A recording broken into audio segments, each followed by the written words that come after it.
Hey everyone, and welcome to the Sunny Go One Piece podcast. I am still kind of recovering from my cold, but yeah, so on this episode, we are going to be diving into episodes 769 through 771, which will cover manga chapters 817 through 819. And with Raizo reunited with his samurai nakama, we now get some huge revelations about the state of Wano. So, synopsis. As Law and the Straw Hats get acquainted with Raizo and his ninja skills, the guys from Wano now get into more details about what is going on in their homeland and how everything is connected with a very big request for Luffy.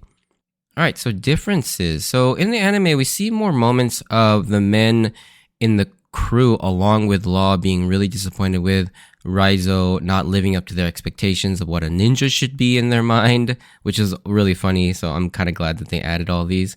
The anime also shows some of Robin's flashback when Inuarashi mentions that they know of Robin and what happened in Ohara. This never actually occurs in the manga. This is obviously for more younger audiences or casual audiences who kind of forgot what happened in Ohara like 10 years ago in real time. Another difference is after the scene where Nekomamushi warns Robin that they'll come after her for her Poneglyph reading abilities, the anime shows a flashback of when Jack tried to attack the Marine fleet to steal Doflamingo back, but then wakes from a nightmare of the moment of him basically getting his ass handed to him by Tsuru, Fujitora, and Sengoku, along with him back in the present arriving back at Zou after the fact. This scene was never in the manga, but it was obviously mentioned to have happened off screen. Now, we don't really get anything substantial like seeing actual combat or attacks, but you saw the moment where they were about to clash, which is actually a nice touch. I kind of like seeing this, and I honestly wish Oda did have time to actually draw this battle, but obviously he refrains from actually like drawing these like extensive battle scenes where he doesn't need to kind of save time, especially now that he is getting older, and this is kind of about where his sort of health complications started to come up more and more often. He's also a father at this point, so he's got kids. And so, yeah, time is a big thing for Oda and his editors too. Like we talked about in many past episodes where his editors want him to pare down his arcs because the series is just getting really long. Another change is the anime would take time out of the episodes to kind of catch everyone up about what the Void Century was, since in real time, this hasn't really been delved into since the NES Lobby arc, which took place more than 10 years ago in real time, as I mentioned earlier. There's a short interaction where after Inuarashi and Nekomamushi explain that next time they face the Beast Pirates that they won't be caught off guard and they have an ace up their sleeve that will show off their true strength in the manga. And then Chopper climbs on to Nekomamushi and warns him that that's why he has to take his recovery seriously, whereas in the manga, this little moment was never present. Obviously, this is in reference to some sort of a power-up that the Minks have that Wanda and Carrot have also kind of alluded to in past episodes. And so that'll be pretty exciting to see. But here's another moment where they kind of reinforce the fact that the Minks are hiding some sort of an ability or a power-up or maybe even a transformation. We didn't know what to expect at that time. Alright, so let's get into the episodes themselves. So yeah, I may not be as animated as I usually am, or my voice may be pretty monotone because of my voice right now. But yeah, so let's get into it. After the initial shock of Raizo not being what they expected of a ninja, the episode goes into the big reveal that was kind of glossed over at the end of the last episode, which is the red poneglyph, which is curiously sitting underneath a several centuries old Kouzuki Clan crest, which Robin immediately notices, but is surprised because this is the first time she's ever seen a poneglyph that is this deep red color. Most of them have all been this sort of bluish, grayish stone color. Robin asks to read it, but before we get to learn what is written on the red poneglyph, we get to have some fun seeing the men all express their interest in ninjas, making Raizo blush a little bit. And these are the fun moments of the series that I love seeing. They ask about all the different techniques and aspects of ninja life with great interest. Now, a lot of people in the West often watch this scene and think that this is a lot of references to Naruto, hearing things like Kagebunshin or the Shadow Clone or the Frog Summoning or the Kuchiyose no Jutsu. But these are, in fact, just general stereotypes that are well known about ninjas in Japan. And Naruto, of course, draws a lot from these for their techniques, attacks, and a lot of the tropes and stuff. So yeah, that's why you're seeing a lot of similarities. It's not that Oda is taking from his friend Kishimoto with Naruto. It's just that both of them are drawing from just general ninja culture and history and folklore that's been established in Japan, and that's why there's so much similarities there. However, one reference that is actually connected to the Naruto anime is the voice actor that they got for Raizo, because it is none other than Masashi Ebara. Now, if that name doesn't sound familiar to you, this is the man that voices the legendary Might Guy from Naruto. So he gets to play an awesome ninja in two of the biggest anime series, which I think is really awesome because his voice is so perfect for both Guy and Raizo, because I think they're both very intense but kind of flamboyant sort of characters. So I think that's such a great casting, and I almost think that was intentional, that they actually sought out Ebara to play Raizo because of his performance as Guy. I don't know that for a fact, and I've never actually dug into it, nor have I seen any sort of interviews referencing that, but I have to imagine, because it's such a perfect casting. Anyways, with Raizo, watching Raizo being berated to perform on the spot while everyone of them, including Zoro and Law, were absolutely disappointed, which is something they emphasize in the anime, is absolutely hilarious, because the manga shows Law is also disappointed, but the anime shows close-ups of him and gave him a few lines of dialogue expressing specifically his disappointment too, which is kind of downplayed a little bit in the manga, but it's definitely elevated in the anime, which is hysterical to see, this like very stoic tsundere style Law just actually showing some genuine like kind of silliness at the same time. Like, he's still serious, but this is such a ridiculous thing to get upset over. So it is really funny to see Law express that. But eventually the sheer amount of disappointment gets to Raizo, and he starts to show off his ninjutsu abilities and begins to use Naruto's signature move Kagebunshin, as well as the barrage of other moves. And when he throws his shuriken, he writes the kanji for shinobi on the wall, to everyone's delight and amazement. And you know what's crazy about Raizo that I didn't quite understand when he was first introduced was his size. It's absolutely massive, especially his head. You don't quite get the scale of it till you see Luffy lying on top of his head and Usopp's kind of like sitting in his tunic. Like, Raizo's head alone is bigger than Luffy. It's crazy, but I don't know why I never like noticed that right away. It just kind of was a thing. And also, granted, Oda's scaling is always weird, because like Raizo, in relation to like some characters, he gets bigger, he gets smaller. Of course, Oda is kind of famous for just kind of adjusting the scale of things to fit whatever looks the best. But yeah, Raizo is huge.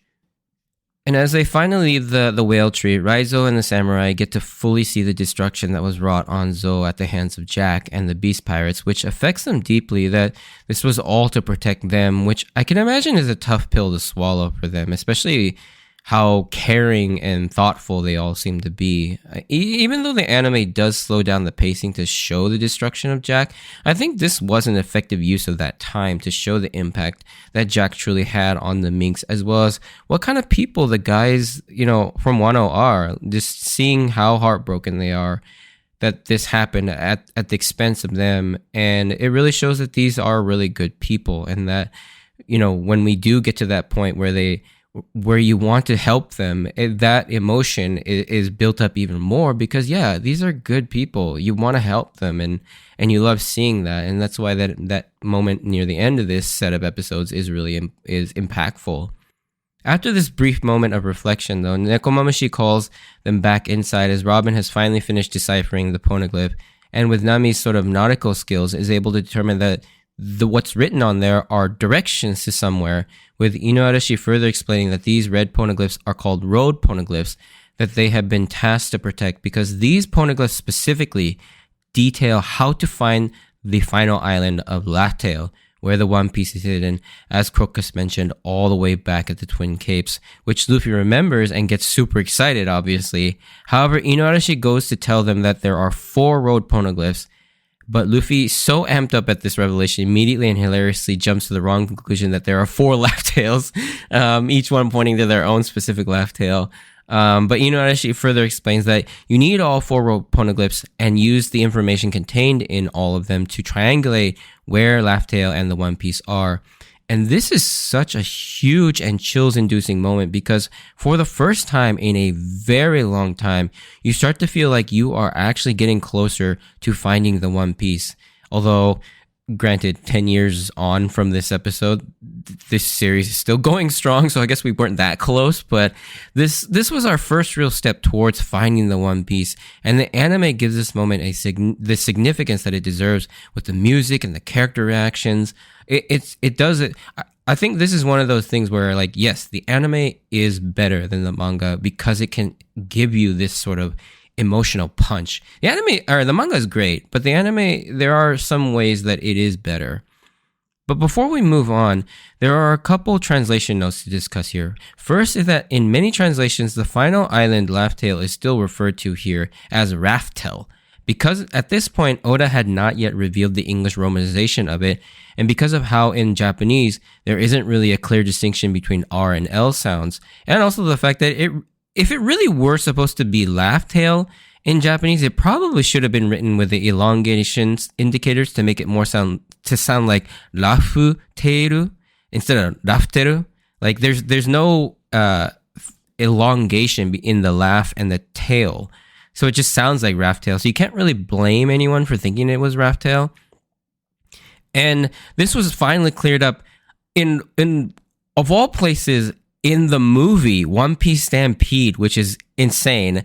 And I mentioned this in, I think, or actually no, I talked about this in a different thing. But yeah, if you can believe it, we got this bit of information for the first time, not in the manga or the anime. It was in a non-canon movie. And I remember the scene where it actually showed you what Laugh Tale was, and they revealed that. I was like, wait a second, what? It's called Laugh Tale, not Raftel? And so, yeah, that was, and then not shortly after, in the manga, it was actually revealed in the manga as well to properly be called Laugh Tale. So yeah, that was a very interesting thing, and we'll talk about that moment when we get there. The second translation note is the road poneglyph and how it's pronounced, because if you look at some people, or if you look to some people and some places, they may refer to it as a load poneglyph, not a road poneglyph. And again, because of that lack of Japanese distinction between the R and L sounds, you get that weird sort of I don't want to call it a mistranslation, but just the differences. Now, it is generally accepted that it is called road poneglyph, but there is a legitimate reason that it is referred to as a load poneglyph.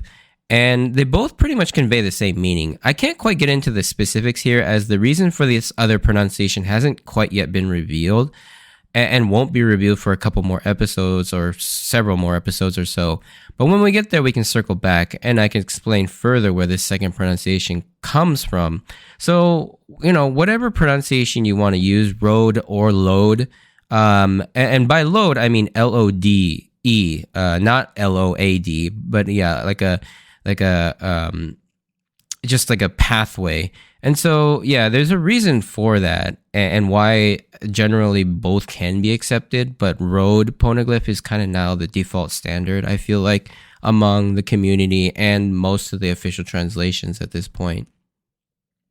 The other cool detail we got here from Nekomamashi is the name of the next island where we're headed to, which is the home of Big Mom, where Sanji is headed, and that is Whole Cake Island, which is an insane name because obviously Big Mom, she's kind of like all the whole sweets and loves to eat and the gluttony and all that. So the fact that her home is called a whole cake can only conjure up different imaginations of what that could look like, whether the island is literally just a cake and it's sort of this like food themed island, which would be pretty cool. Now, this is important because we learn that 3 of the 4 road poneglyphs have been found, while the 4th is still unknown. The other 2 that are in existence outside of the one here in Zou are within the possession of none other than Big Mom and Kaido, the two Yonko pirates that they are about to face. So, by the end of these next few arcs, they will presumably have 3 out of the 4. Then it will turn into a mystery and a race as to where the 4th one is and to recover it. So we now have a pretty significant roadmap for what this next saga or section of the One Piece story will be, is to get these 4 road poneglyphs. And this gets a variety of reactions from everyone from despair and fear to excitement and amusement. Usopp, Chopper, and Nami are of course terrified at the prospect of having to take on 2 separate Yonko crews and steal their poneglyphs. But Nekomamashi explains that they don't actually need to steal the poneglyphs themselves. They can just make rubbings of the text, which gets Usopp excited that they can acquire them without actually taking them or taking the 2 Yonko pirates on. They could just sneak around them, and that face of disappointment from Luffy is probably one of my favorite things ever. That frowny face that he makes, that really exaggerated one. It gets used for memes a lot, which is really funny too. But yeah, I love that face. The next scene always makes me tear up a bit though, kind of getting more serious. In the anime especially, since they give it a bit more of a punch, adding back in flashbacks to the Straw Hats saving and protecting Robin, as Nekomamashi warns Robin that despite many pirate crews seeking or obtaining their own copies of the road poneglyphs, none of them possess the ability to actually read them. And Robin is the only person in the world known to be able to read them, which makes her an incredibly targeted person. But Robin simply states that she's not worried since she's got her strong nakama to protect her, which I just love these moments. And then we get another moment of the rest of them all blushing at the immense praise that she just heaped on all of them. And it's so touching and really cute, especially considering what she's been through because of that specific ability to read poneglyphs. She has been through hell, and now she's got a great group of people that can protect her for it, and she's not one bit afraid, and she's actually looking forward to finding these poneglyphs and take another step towards her dream. Now, before we move on, I should probably take some time to refresh people on the types of poneglyphs, because I'm sure many people by now are either confused or have forgotten them, since these details have been kind of scattered all throughout the series, and particularly in the pre-time skip era too, so it's been a while. So far what we know is that there are now 3 types of poneglyphs: the instructional poneglyphs, the ones that basically tell you how to find other more important poneglyphs. The next type is the historical poneglyphs. These are the poneglyphs that contain the history of the world, including things like the ancient weapons and presumably what happened in the Void Century and the Ancient Kingdom. And when all 9 of them are collected, they create what's called the Rio poneglyph, the complete history of the world. This is what Robin's dream is to find and complete the history of the world. And now there is a 3rd type, which are the 4 road poneglyphs that detail the locations of Laugh-Tale and the One Piece. So that's kind of the quick and dirty breakdown of the 3 different types of poneglyphs. Currently in the story, we have come across 4 of the 9 historical poneglyphs. The first one was the one found in the tomb of Arabasta, the one that we first saw Robin lie to Crocodile about, which we assume actually did contain the true location of the ancient weapon Pluton. The next is the one we saw at the base of the Shandoran Golden Belfry up in Skypia, which contained information of the location of the ancient weapon Poseidon. The next one we saw was the one at the basement of the Tree of Knowledge on Ohara during Robin's flashback. This is the stone Clover and the archaeologists used to study how to read poneglyphs. And this one contained information about the ancient kingdom as well as its name, although we never got to hear it because the Gorosei ordered Spandine to shoot Clover before he got a chance to say it. The final and 4th one that we have seen thus far in the series is the one Robin found at the Ryugu Palace in Fishman Island. This one, as we know, was slightly different as it read more like an apology letter from a person named Joy Boy about breaking his promise to the fishermen for failing to get them to the surface, and details how that the Noah, or that big ark, was supposed to be used for this purpose. Now, when this chapter dropped, I was pretty excited that we were finally getting more information about the poneglyphs, and it's not even close to be done yet, as in the next scene we would get even more information about how they came to be, as Wano and the Kouzuki Clan are very closely tied to their creation. Momo would give Nekomamashi and Inuarashi permission to reveal the truth about the fact that the Kouzuki clan were the stonemasons that made the stones themselves, and that while it was not passed down what was written on them, the Kouzuki family had passed down how to read and write the text on the poneglyphs. However, before those skills were passed down to Momonosuke, his father Oden was executed by Kaido, unfortunately. Then if that wasn't crazy enough, Kinemon drops another massive bombshell that Oden was part of Roger's crew, and he was there with him when he reached Laptail and knows the secrets of the world, or knew the secrets of the world, and what the One Piece was. I mean, this was just a web of massive reveals and lore dumps, one after the other, and it was just crazy chills-inducing reading this chapter for the first time and watching this episode in the anime for the first time as well. I mean, when you're reading this for the first time, like, I was on pins and needles just hearing all these crazy things. Like, kudos to the anime and the actors for how they performed and portrayed this scene, because it was absolutely amazing. The gravity and the pain that's conveyed from all four of the people from Wano, especially how Kinemon struggles to share that Oden was executed because he gave his life to save them. And I also like that small touch of Luffy telling them that they don't need to say anymore if it's that painful. And Kenyu Horiuchi does an amazing job, and he will go on to have many more amazing scenes with great performances as the series rolls around as Kinemon. He is also a Naruto alum as well, playing multiple roles like the Nidai Hokage and Tobirama Senju, as well as Pain and Yahiko. Although in both of those roles, he has a bit more subdued voice acting, so you don't quite get to hear his amazing range because of kind of how like stoic all of them are, especially like Pain. I guess Yahiko... Well, no, Yahiko and Pain are in the adult Yahiko and Pain are pretty monotone in terms of how they speak most of the time. But he still gives a great performance in both of those roles, as well as the Tobirama. Kinemon goes on to state that the perpetrator of all this tragedy and pain was at the hands of the Emperor Kaido.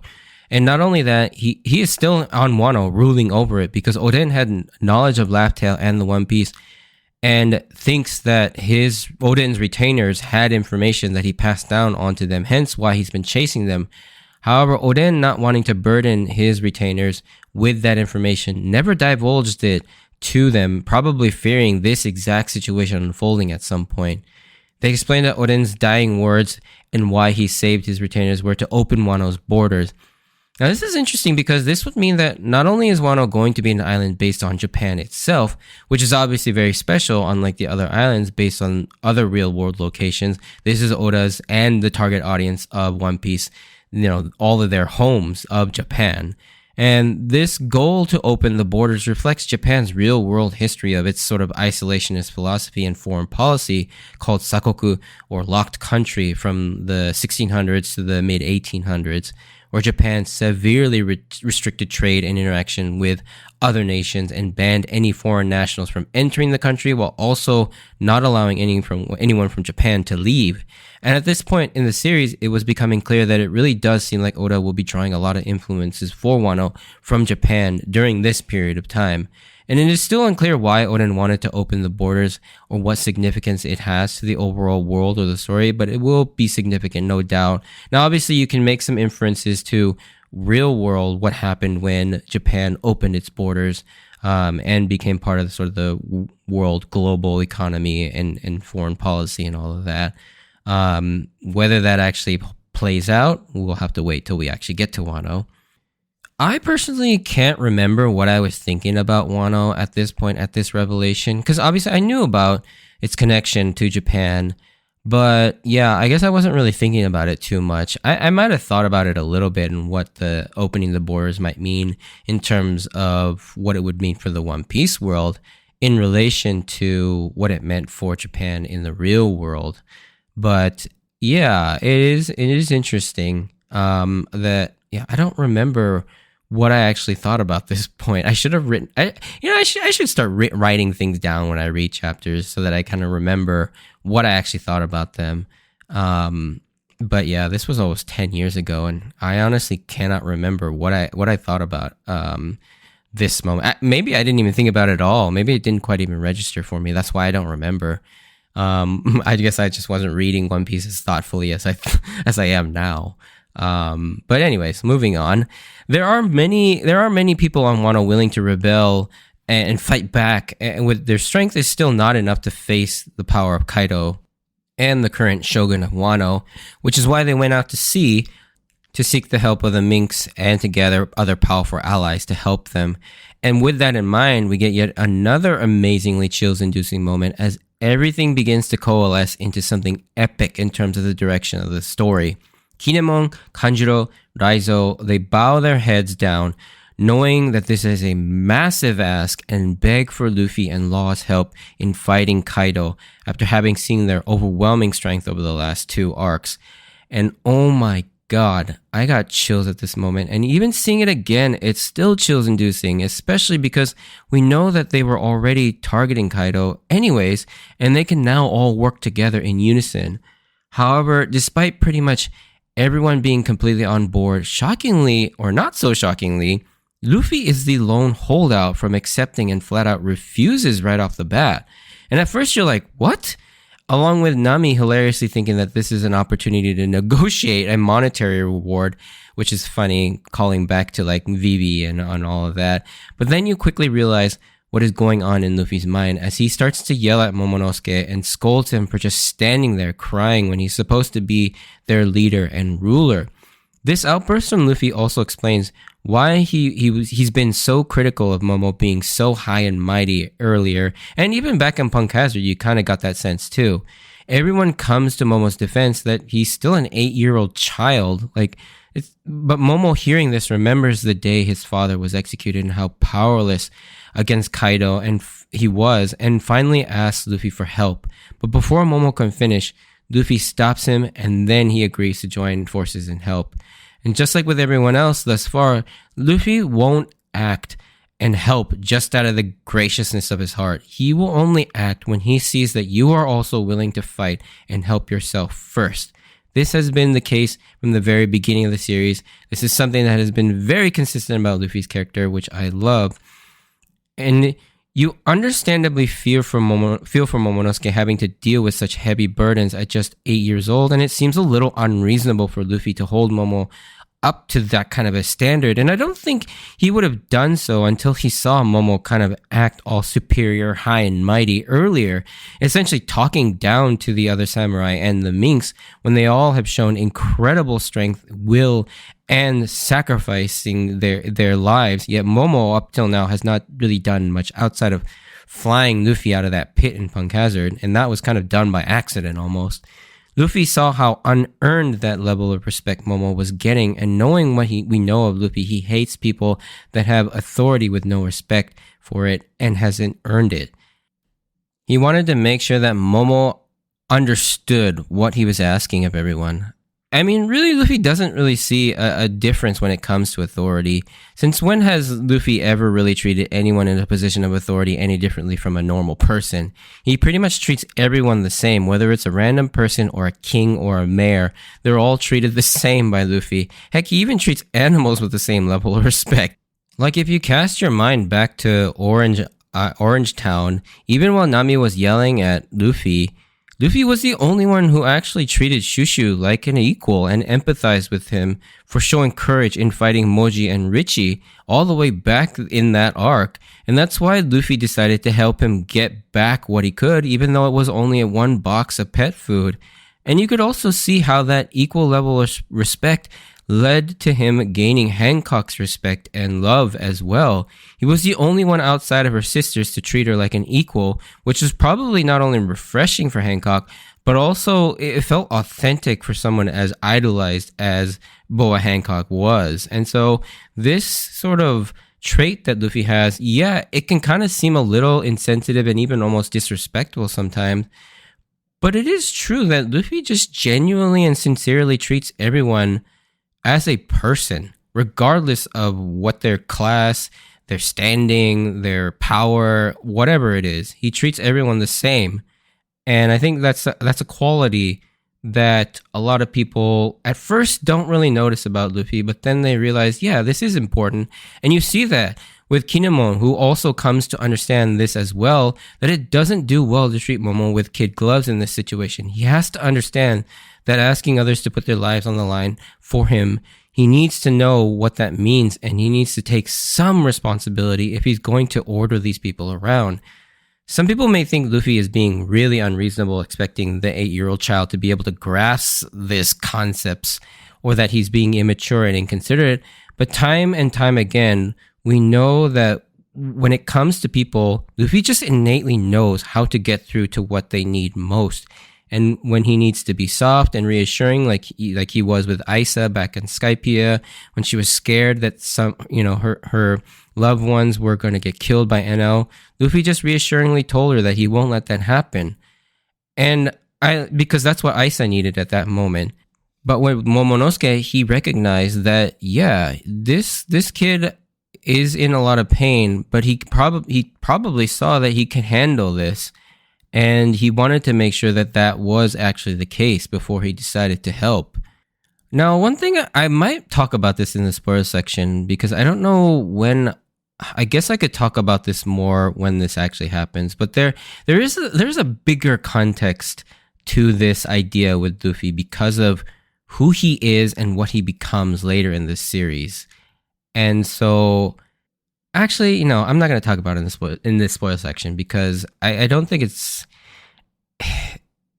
I should probably talk about it when it actually happens. And I think for some of you who know what I'm talking about, can probably guess what I'm referring to here. But I'm being particularly vague about this because it is a major spoiler. But at the same time, yeah, I don't know. I'm not going to talk about it in the spoiler section. I'll wait till it actually happens in the series. But moving on from some of the more serious things, I love that now that the alliance is established, that the whole concept of an alliance is still completely different from the traditional definition to Luffy. As Law goes up to him and says, "What about our alliance?" And Luffy just turns to him and says, "You don't mind, right?" And Law says, "Of course I don't mind." But the fact that Luffy just completely bypasses conventional rules still annoys Law. And I hate that the episode ends here before it gets the follow-up joke to this, where we won't actually get to see it until the next episode. But yeah, it's a pretty funny, the whole thing is pretty funny. And Law is such a fun and interesting character to follow throughout this entire section of the story, ever since his reintroduction in the post-time skip era. It's probably why he's consistently one of the most popular characters in the series. He started off giving sort of antagonist vibes, and it still seems like he could be a formidable threat. But the more time you spend with him, you realize he really is deep down an incredibly kind person who's just been traumatized to a degree that no one can even imagine. So he keeps his guard up all the time. However, there's something so heartwarming and rewarding as a reader/viewer seeing the little glimpses of that kindness creeping up, like how much he cares for his crew, and in particular Beppo, which one day I would love to see how they all became the Heart Pirates. Then when Law goes out of his way to help people, like with the kids on Punk Hazard, and now basically being willing to help the people of Zou and the people of Wano. Like, sure, you could take the cynical viewpoint and say he only agreed to this because it's just more manpower for his fight against Kaido, but I like to think with how willing he is to just go with it, that he does genuinely want to help the people of Wano because, yeah, it just happens to align with his goals. But, I like that. And now this next part is pretty much my own headcanon because there's nothing in Oda's writing to hint or suggest this, but I'm sure Law sees a little bit of himself in Momo as a child that has grown up in such traumatic and tragic circumstances just as he did, and I think he probably feels a little sympathy towards that too. Again, that last part is just really just my own sort of headcanon because there's nothing in the writing to suggest that or to hint at that, but you can't live the way Law lived as a kid and then see Momonosuke and hear all these things that they've had to go through and not be a little sympathetic, I feel like, for Law. But yeah, with that, the episode ends with this newly formed Ninja Pirate Minks Samurai Alliance. And this whole thing was just jaw-dropping, seeing this sort of intricate web of destiny essentially being spun right in front of our eyes. And it's not even over yet. There are even more reveals in the next section of episodes. But for now, you'll have to wait. And yeah, if you did enjoy this, send me a like or comment. And if you want to join me on this journey of rewatching One Piece, please consider subscribing, liking, or commenting. Those all really help. And yeah, check out my Instagram at Sunnygo Podcast. Even though I haven't really updated, I will try and get back to that. But yeah, it's been pretty busy. But always, just listening to the podcast is enough for me. And I wanted to thank you for taking the time out to listen to my podcast. Stay safe out there. Just a couple spoiler section things. I know I mentioned I wouldn't talk about it, but there's a couple other things I wanted to talk about. So if you're interested in that, stay for a little while longer. If not, I hope to see you on the next episode. Bye.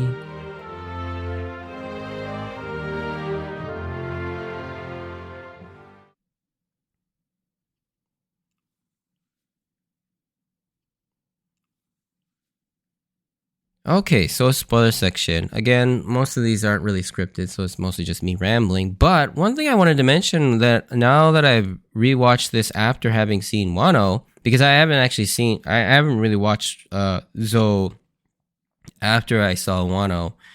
But the montage of silhouettes behind Kinemon as he talks about the seeds of rebellion brewing in Wano against Kaido and Orochi, you can clearly see like Denjiro in his like Kyoshiro like pompadour hair in a silhouette form, and then you can also see a female ninja who I'm sure was supposed to be Shinobu, and then a larger green shaded person with an Amigasa hat. Might be an early idea for Kawamatsu, even though Kawamatsu wields a sword instead of a spear, as depicted here in this episode. So I thought that was really cool that Oda already had these characters kind of gestating in his mind as to like who these people are. And I guess he would have had to have an idea of these characters because he's basically going into a lot of detail with what we would eventually find in the Oden flashback, like really specific details about it. So yeah, I think at this point, Oda already knew at least how the Akazaya 9 are going to be portrayed, how they fit together with Oden, how Oden and Whitebeard and Roger all, mixed in that story. Like he must have had that entire flashback already pretty much planned out. Not maybe every single detail, but most of the outlines of that. So he basically kind of wrote like a third of Wano already at this point, which is kind of crazy. The other thing too is they already cast Oden's voice, and this would be his voice actor going forward when he actually shows up in the flashback later on, which is pretty cool. So you get to hear him for the first time here in this episode, which was pretty cool. And then the other thing too is, again, Oda is hammering home the Nika pose here, because when they make the alliance, you can see Luffy in the middle jumping up and making the Nika pose, which is pretty cool that the Nika pose keeps showing up at this point, because it seems like at this point Oda has a pretty like firm grip as to like what Nika will be, because he keeps throwing the Nika pose in all the time now.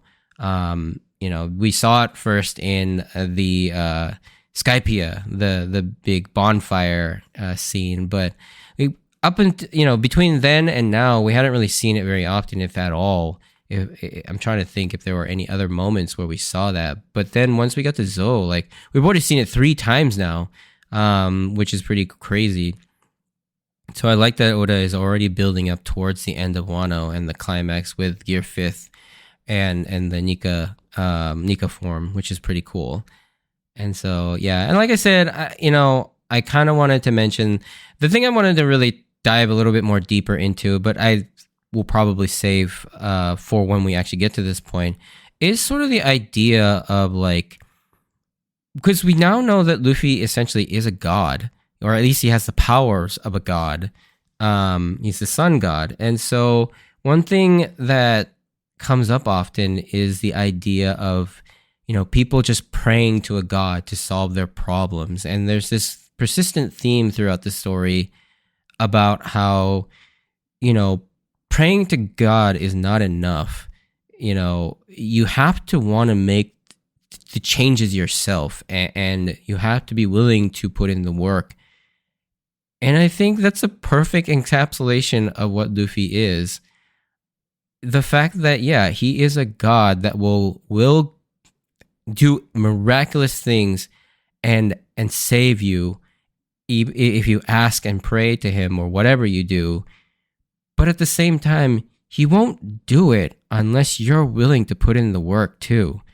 And I like that reinforces sort of that thought that we see like Zoro and Luffy kind of always express when it comes to like religion and gods, you know, especially we saw this particularly with Enel and Skypiea. And so, yeah, it's really interesting to see that Luffy becomes a god. And I didn't really mean to get too far into this, so I'm just going to stop there. But yeah, we'll talk more about this when we actually get to that point where we see Luffy turn into Gear 5th and in his Nika form. Anyways, thanks for listening, and hope to see you next time. See ya.